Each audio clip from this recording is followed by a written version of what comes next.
3-4 बातें कहना चाहता हूं मुख्तसर, फिर आप सवाल कर लें क्योंकि मेरी प्रेस कॉन्फ्रेंस है 10 मिनट की। नंबर 1, सदर अलवी को कहता हूं कि मंडे के दिन इलेक्शन की तारीख दे वरना इस्तीफा दे।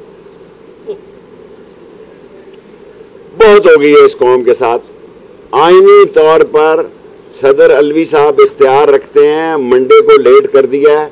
मैं तो इसलिए हफ्ते को आया था कि शायद ये जुमे को ही अलवी साहब उसको बुलाएं।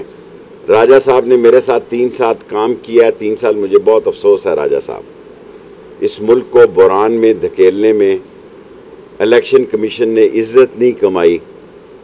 इज्जत का मौका जो होता है वो बहुत बड़ा मौका होता है। सबसे पहले 3 खबरें हैं मेरे पास। पहली ये, मंडे के दिन अलवी साहब सदर इलेक्शन की डेट दे।